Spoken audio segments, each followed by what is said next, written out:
Daily news and analysis. We keep you informed and inspired. This is World Today.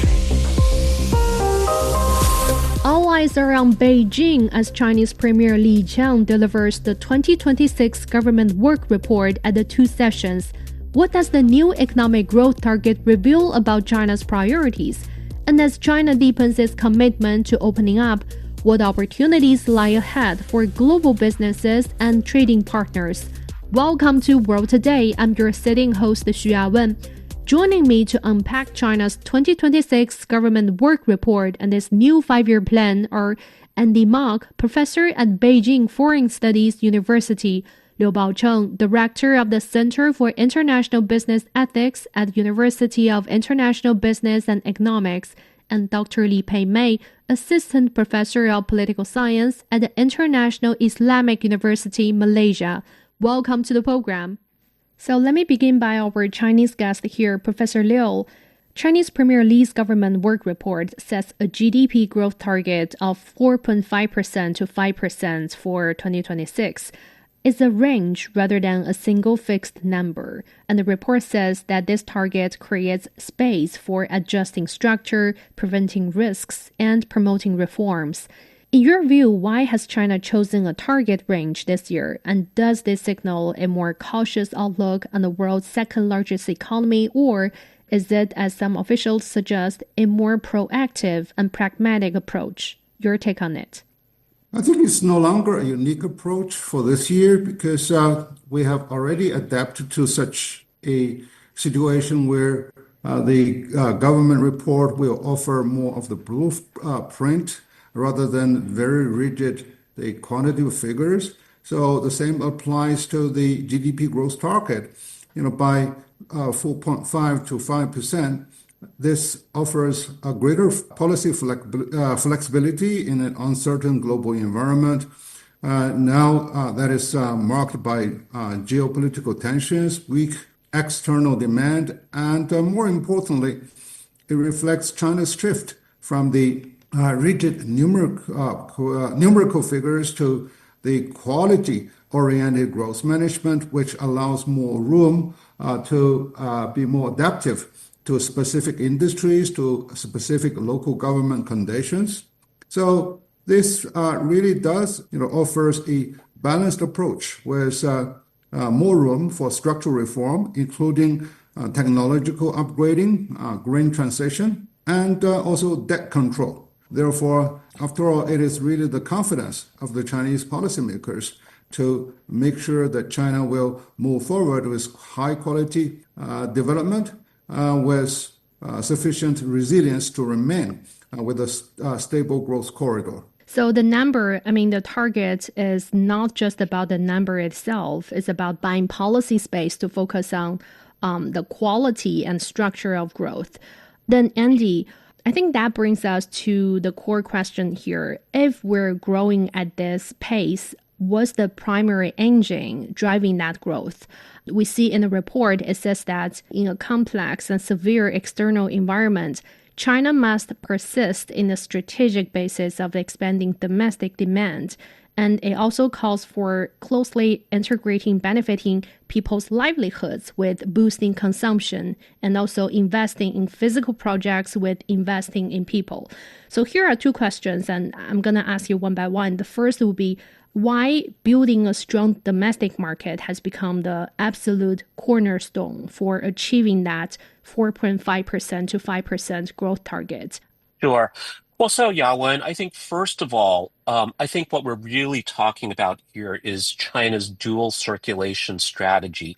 So where the first wheel is really domestic, and ultimately, because we know that the role of government policies is to improve the livelihoods of its citizens. And while consumption is, of course, a very important way to track that, it is not the only way. So first, let me make that point.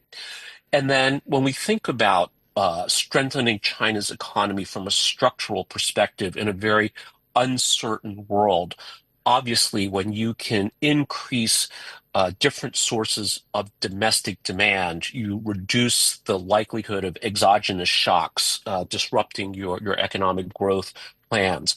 So I think that's the first point. The second thing, though, I do want to mention that I think is very important and sometimes not completely understood, especially in Western commentary about this objective, is that there's a widely held view that China's consumption is far, far lower than it should be. And I think that while we will certainly see improvements in consumption, especially amongst targeted groups in China, say lower income groups, older citizens, et cetera, that absolutely will happen. We look at China's consumption as a percentage of total GDP is about, 40%, and it's often compared to the US's 70% as a criticism. But I want to make a very, very important point here, Yawen. Even though economists use purchasing power parity to adjust for differences in economies around the world, for China, that PPP multiple is only about 1.9 to 2. But when we actually look at some detailed examples, and let me give you one. I recently went with a friend to go to the hospital. She had to do something called an upper GI endoscopy. So this is basically sticking a tube down your throat to see, is your esophagus, is your stomach okay? Now, in China, it was about the equivalent of $30 US for this procedure. In the US, it can be $1,000 to perhaps more than $3,000. So here we're looking at a multiple of perhaps 100, up to 100, maybe more. The second example I would give you is airport transport. So from Beijing to the Beijing Capital Airport, there's a airport express, basically a high-speed train. It is about the equivalent of $4 US. That's about a quarter to what it compares to in other parts of the world, say London or et cetera. So I think we need to really understand this if we are to make, to have a more grounded in reality discussion about the state of consumption in China. So the point I would make here is, one, of course, I think there is room for improvement in the domestic economy through the dual circulation strategy of not just consumption, but strengthening manufacturing, distribution, and consumption, and in particular, the links between these three growth drivers. So I think we can certainly expect that in the years to come. We will see, of course, more support for consumption. But again, I would say it's very, very important to recognize that the state of consumption in China may not be as dire as many analysts or economists around the world believe it to be. Professor Liu, I want to hear your thoughts on this. Andy just gave two vivid examples of Chinese people's consumption in healthcare and in public transportation. As the government work report also mentions, investing in physical projects with investing in people. Could you elaborate on what does investing in people mean, and why is putting money into people's pockets considered as critical as putting money into infrastructure for China's economic development?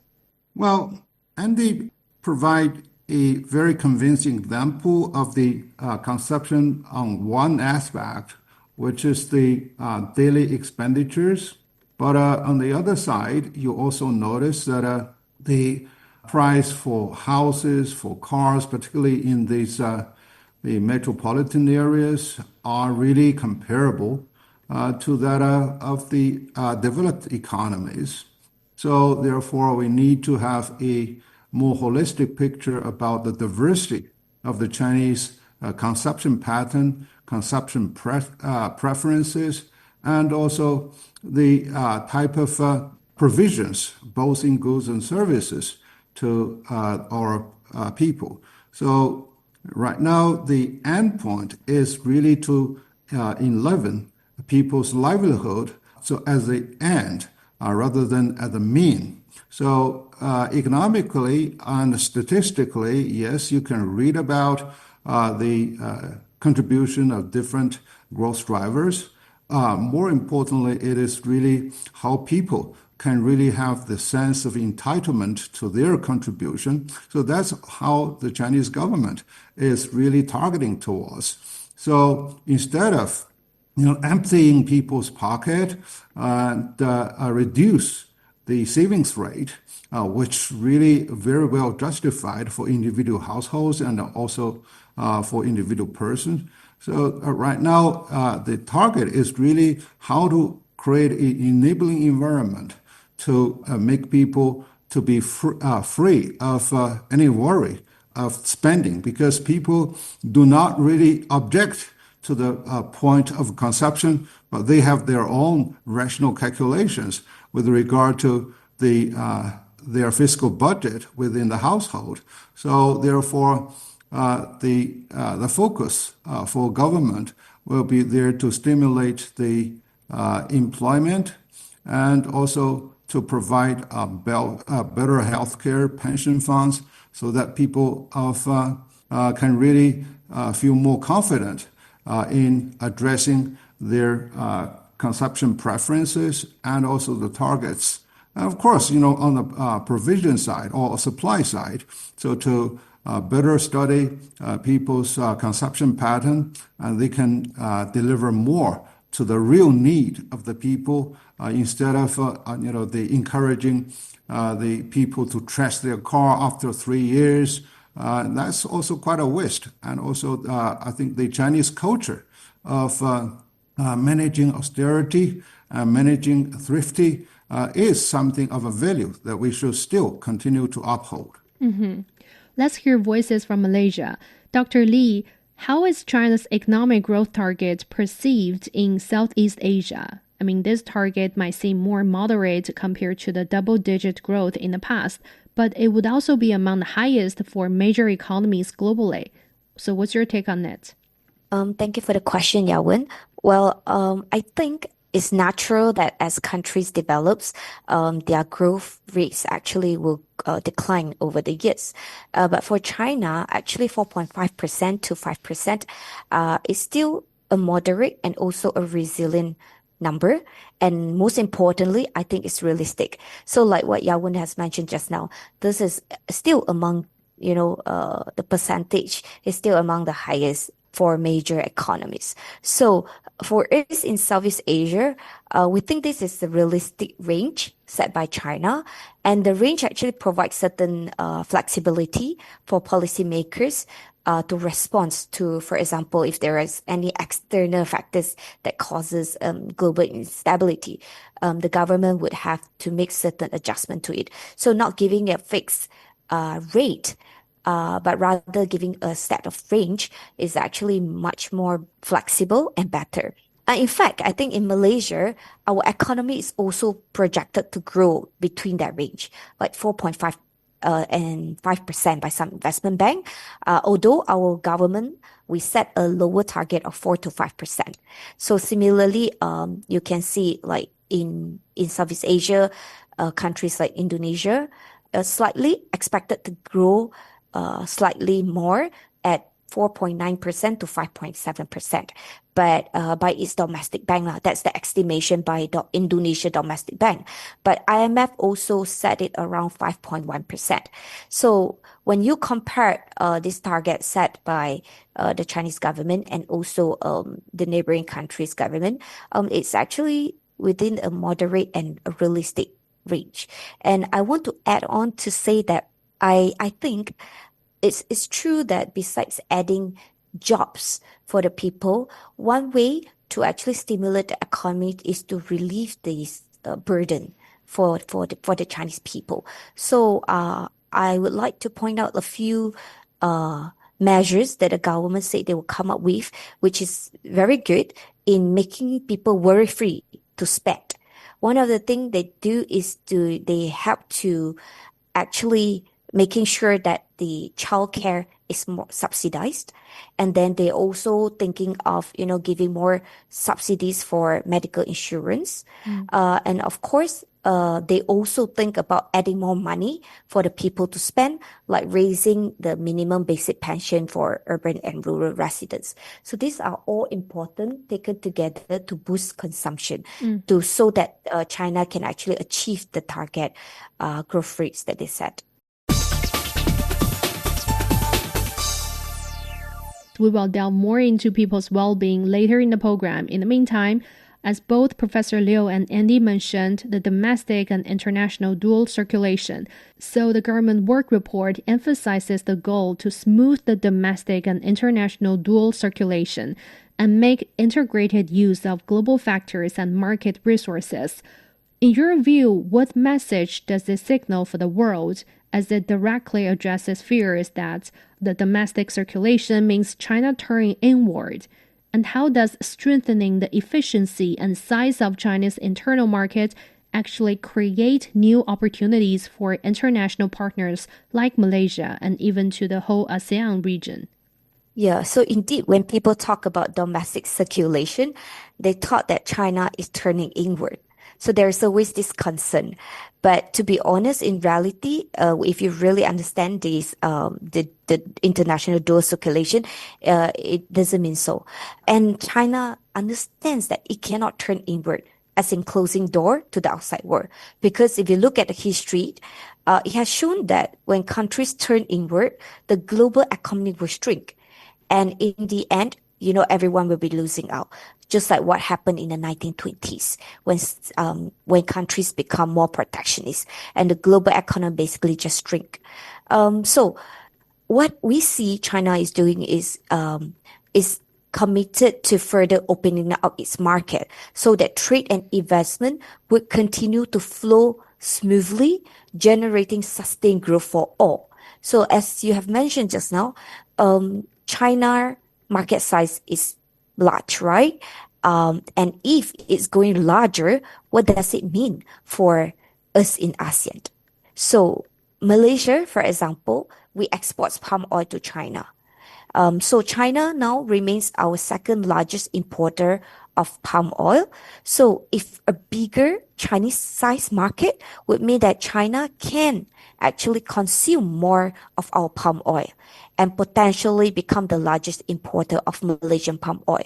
So this is a good news for Malaysian and all the exporters in ASEAN, because looking at the current, global situation, countries are now seeking to diversify its trade because of the tariff policy of the US.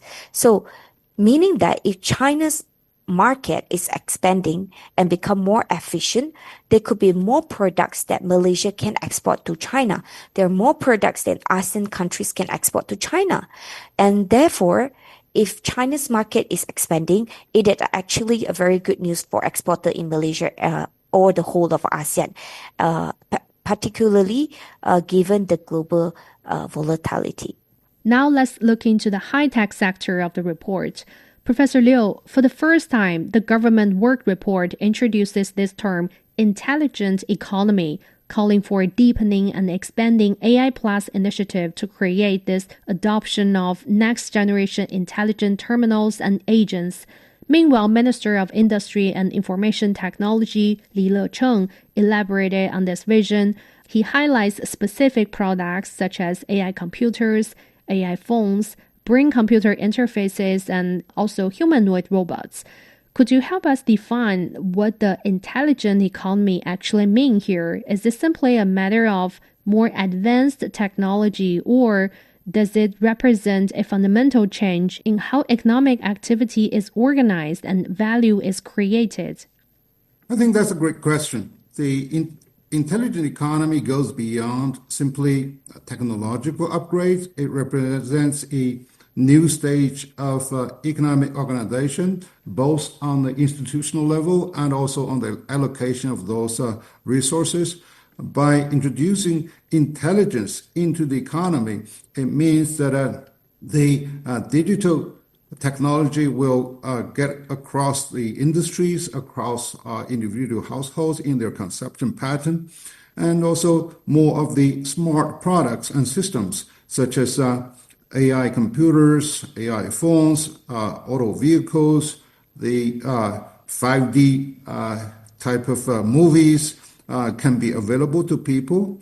So I think on the base of that, the data-driven production and decision-making will be there to improve the efficiency and also precision in boosting China's high-quality development through the real spillover of innovation.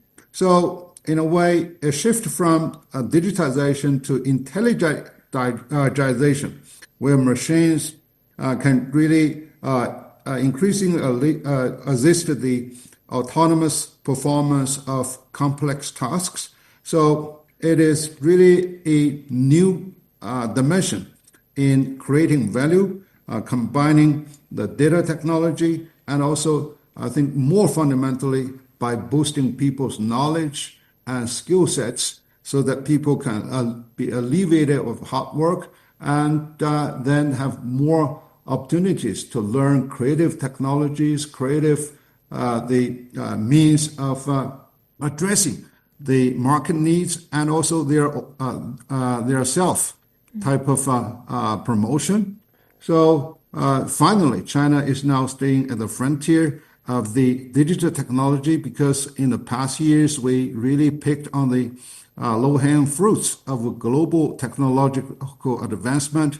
So this is really a decisive movement for China to move ahead and turn out to be at least among, if not the single-handed pioneers in the creation and also in the adaptation of the frontier technologies.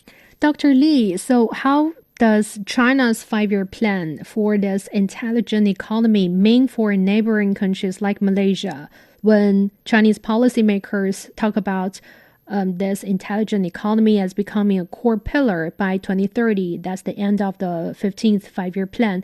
Does this create opportunities for deeper integration with regional supply chains, or does it raise the bar for technological competitiveness? Well, actually, for us, it means more opportunities because our level of development and also technological advancements are different from China. China, we see it as the leaders in emerging industries like all AI, quantum, EVs. So countries like Malaysia could really benefit from knowledge and tech transfer. For example, in the past, China has been experimenting with their smart cities pilot projects and have shown very good results. And now China smart city strategy is a central pillar of the 15th 5-year plan. So for Malaysia, we're also looking to build our smart cities. So I believe there are a lot of things that we can learn from China because China has started these smart cities pilot projects way earlier than Malaysia. And for ASEAN as a whole, we of course understands that, we have to work together with China in improving the resilience of the regional supply chain. And when China is transitioning into the intelligent economy, it means more opportunity for us. And therefore, we took the decisions, ASEAN, to upgrade the China-ASEAN Free Trade Area, which places the digital economy as its center last year. So I would say that it's not necessary that we compete, but our economies can actually complement with one another if arrangements are being made, such as the ASEAN Free Trade Agreement with China. And in fact, when China is transitioning into a intelligent economy, it is good news for environment. It's good news for the climate. So in other words, it's also good news for everyone, every other country in the world, because the environment will be better protected. So for example, smart manufacturing would actually save electricity because it's driven by data, automation and optimization. So therefore, saving electricity. And in fact, just now, Andy talked about how China is, understood that they needed a lot of energy for the data center, right? So that the AI can run smoothly. And China is not just using traditional, the fossil fuel to power it, but increasingly China is focusing on clean energy. So this is some of the lessons that, countries like in Malaysia, we can learn because we also are setting up data center here, we also want to be AI ready. So by looking at China, how they transitioning into the intelligent economy, we can learn and also benefit from it through cooperation. You've been listening to World Today. We've been talking about China's 2026 economic growth targets and the intelligent economy. Let's take a short break. When we come back, we will look into people's well-being and China's opening up measures and what it means for global businesses. Stay with us. Hello, my name is Alessandro Golombieski Teixeira. I'm a professor of public policy and management at Tsinghua University in Beijing. I am a great listener of The World Today. In my opinion, The World Today is one of the best China radio programs. In The World Today, we can get the best news and analysis in what is happening now in the world. So please come to join us. Hello, I am Dr. Digby James Wren, a political analyst and international relations scholar specializing in China area studies. World Today offers unmatched in-depth perspectives on China's politics, economics, business, technology and society. World Today's team of reporters and contributors provides valuable information from all of the world's major economies. I hope you can join me on World Today for the very best insights and news from China, on China, and help to build a better understanding of China's role in the world today. Welcome back to World Today. I'm Xu Yawen. Let's continue our discussion. Well, the intelligent economy isn't just about algorithm or computing power. I think it's ultimately about people, which is also one of the core pillars of this year's government work report on people's livelihoods. Premier Li's report makes it clear that the high-quality development must translate into tangible improvements in everyday life, from employment, elderly care to support for young families. And on the employment front, China sets a target this year for creating over 12 million new urban jobs with a surveyed unemployment rate of around 5.5%. It also introduces measures to improve the mechanisms for promoting employment and entrepreneurship in response to AI development. Professor Liu, there is a global anxiety about AI replacing jobs. The government work report mentioned of adapting to AI in the job market is quite striking. So how do you interpret the government's strategy here? And what does the employment-friendly development look like in practice when one of your main goals is to also lead in AI? I think you have already pinpointed a very shocking paradox in whether the new technology, particularly the digital one, can really replace more of the job opportunities than the unemployment rate will increase. But the reason I say this is a misconception is that any technology can really assist people's efficiency and also the entitlement to their mastery of such sort of technology in the increased income and also better leisure time and better educational opportunities.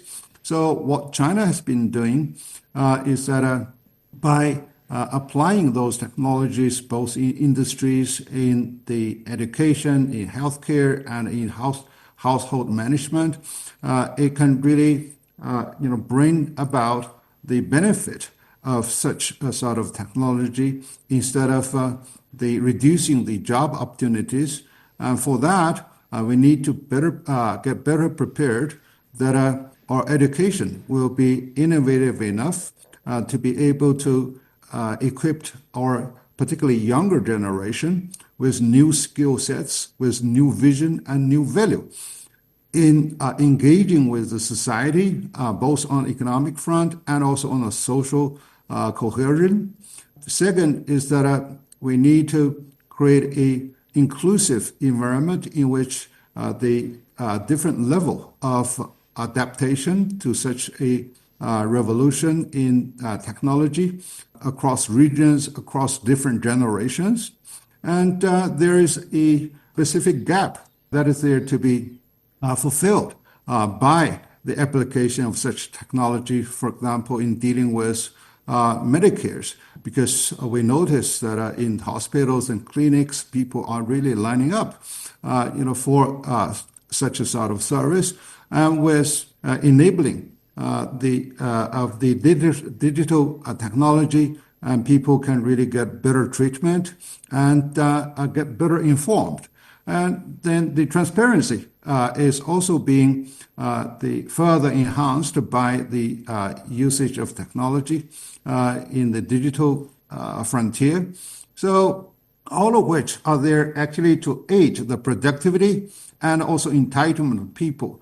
Actually, when people are alleviated more of the labor, both in computing and also in the manual work, and people have more opportunities to get better education, to get better leisure time. So this is really the sense of entitlement. So what is really needed is now we need to identify what are those areas that can be differentiated in terms of such sort of application. And also we need the educational reform to enable people to be more creative in using and also in the exploring new frontiers of such sort of technology. And now Chinese government is very much confident in boosting such digital inclusion. So therefore, it is more of a hope and confidence that is lying ahead instead of threat for unemployment. Andy, speaking of people's well-beings, Premier Li's government work report sets a few key targets to address this aging society in China. For instance, raising average life expectancy to 80 years, increasing the share of nursing-type beds in elderly care institutions to 73%. It also introduces a targeted consumer subsidy program for middle-aged and above disabled seniors. Many developed nations are still struggling with the fiscal and social pressures of aging populations, and China faces this demographic transition while still being a developing country. So how do you assess this multi-layered approach to what the report calls proactively responding to population aging? Well, Yawen, I think that, certainly China is facing this aging population phenomenon in a very significant way just because of the size of the population. So, and I think we also see the legacy of previous policy decisions as well. So there are fewer younger people to support this cohort of older citizens. So this certainly is an important structural challenge. And I think providing income to certain segments of this subpopulation is very important, of course. But I think also the Chinese approach is one holistic, and technology, particularly so-called embodied AI, I think will play a very important part of this. So I think that's one part of the solution. I would say philosophically, the other big difference that I can see in how China approaches these problems as contrasted with perhaps some other countries is that it's not only very pragmatic, but there's also a level of consideration. And what I mean here is we look at some of the policies around digitization. So, of course, we know in China today, everyone relies on their apps, for payment, for booking train tickets, et cetera.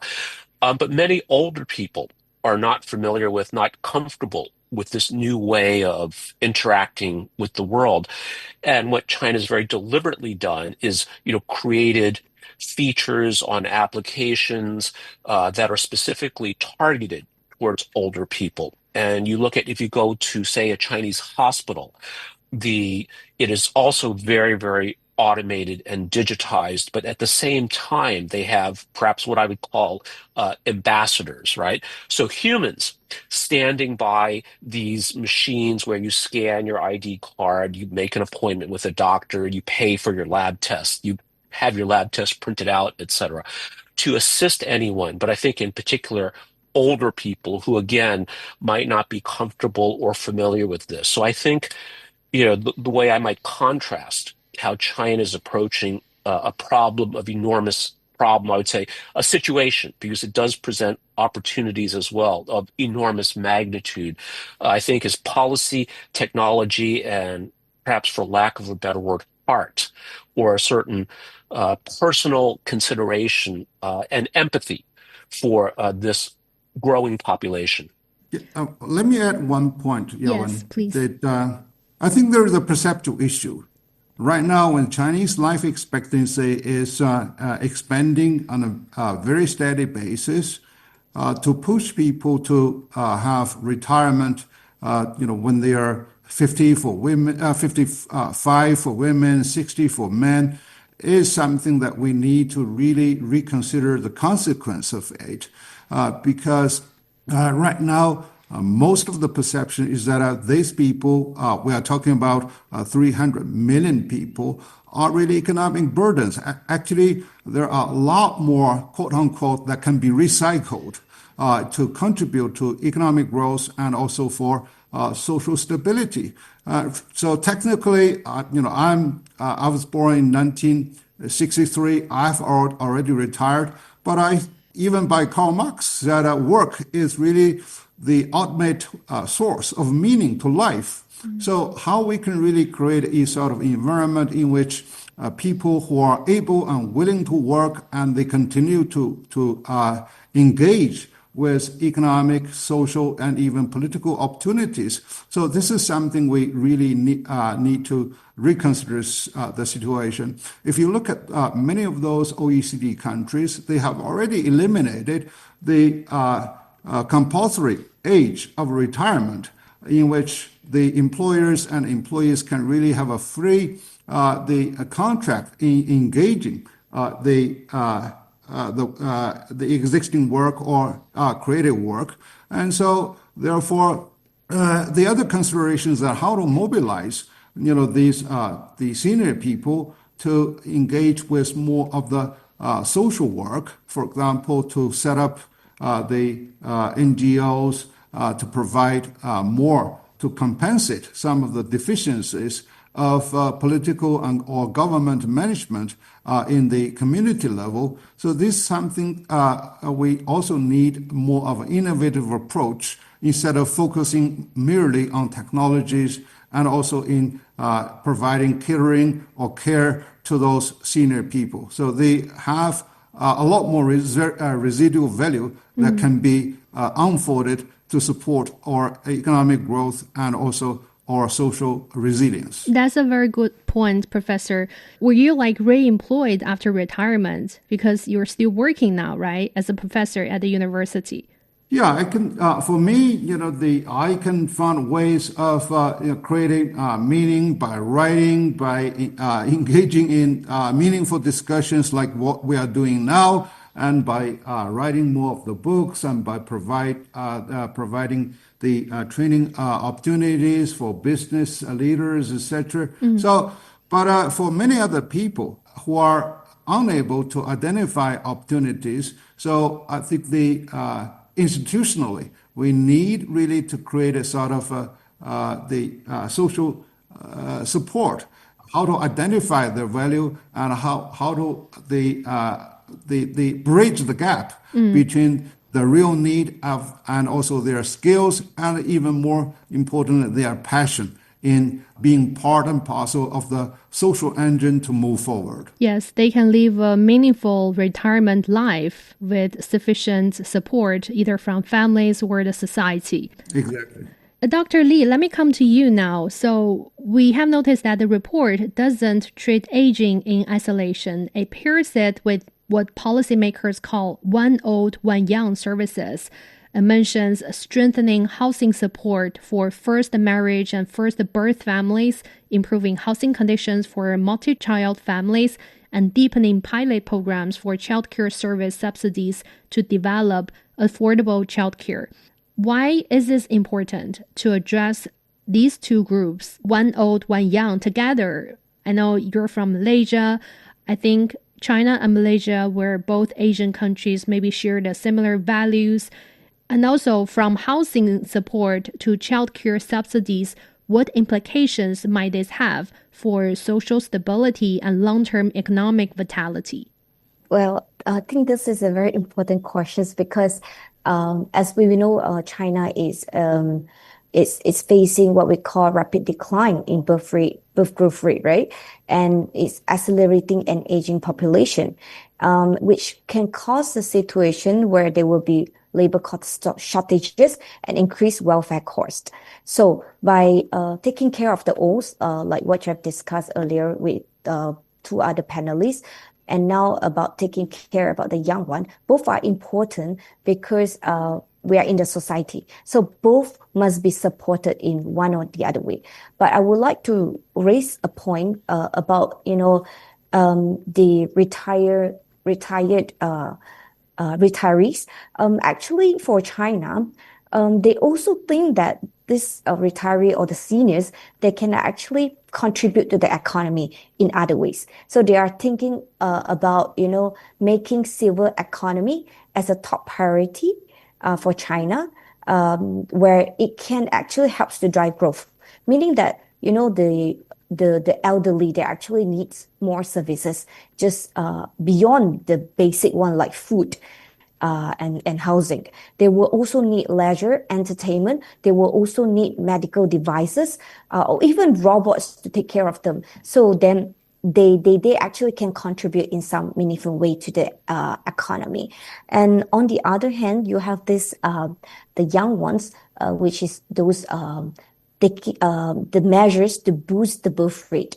So I think what is important is that we understand that the cost of raising a child in China is very costly, and that's the reason why there are more people or more couples that decide not to actually have a baby, even though they're married. So in here, the government has come up with finding affordable and reliable childcare services for the parents, so that the parents, they can continue to work, and also, directly solving the issue of, not enough workers in the market. If, for example, a mother can work because the self-care services are abundant, affordable, and reliable, so definitely the mother would continue to work. But if, for example, if you have a baby and then, you can't find affordable childcare services, most often, the mother would decide to stay home.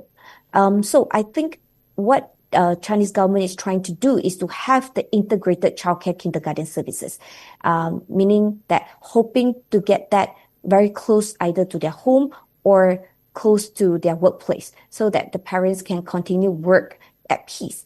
But I will also want to add on that, besides all these measures like subsidized childcare services and integrated childcare kindergarten services, one of the things that I think Chinese government can do based on Malaysia's lesson is that they could also consider making sure the facilities are baby friendly in all parts of China.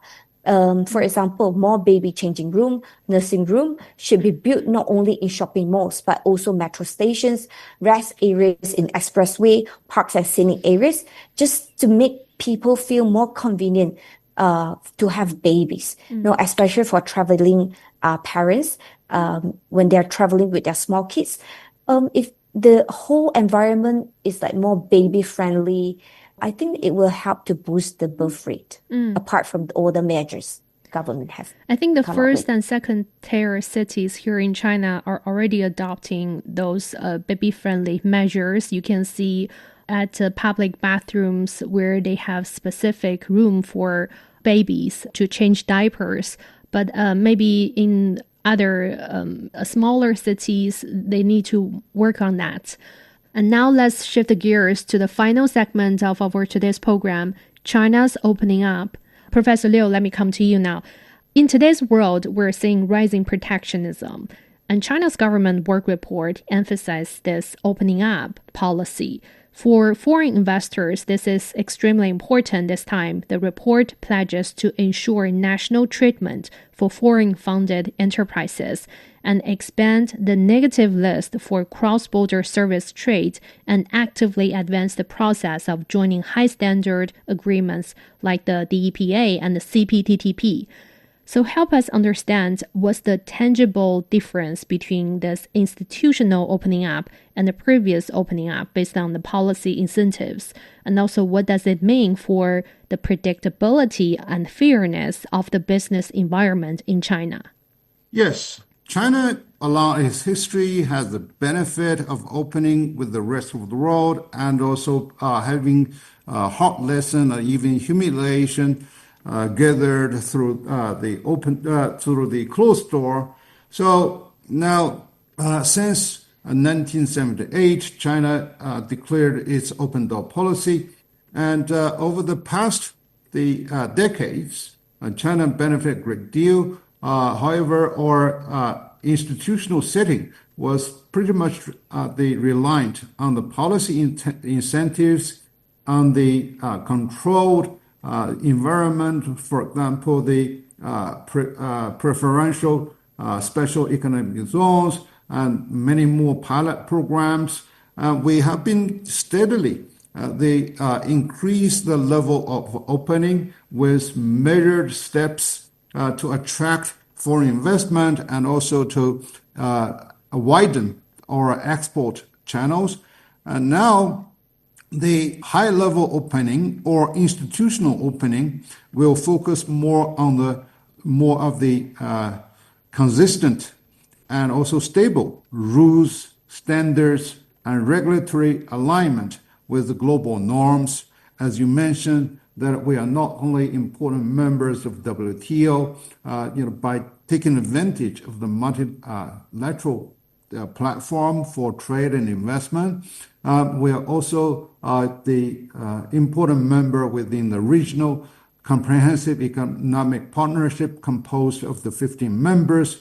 We have been actively seeking our membership with CPTPP and also with the DEPA, Digital Economic Partnership. So this means that China, through lessons and the successes, we learned that only by participating on a larger platform for global engagement, we are able to have access to the leading technologies. We are able to add value to our exports, and also by hosting more than 1 million foreign companies that are there parked with China. And we also encourage virtuous competition among both domestic and international firms within China.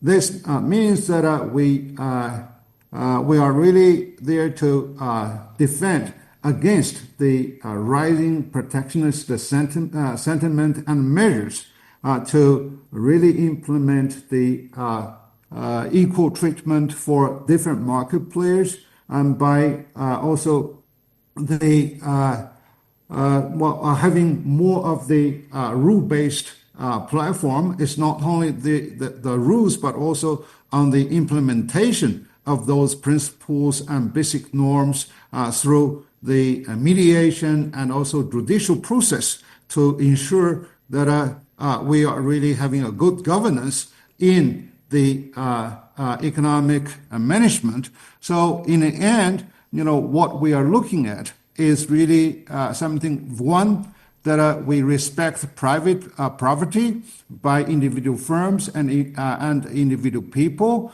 both for their tangible assets and also for their intellectual property rights. Second, we are there to provide the equal treatment to different market players, be it private one, the state-owned ones, or foreign ones.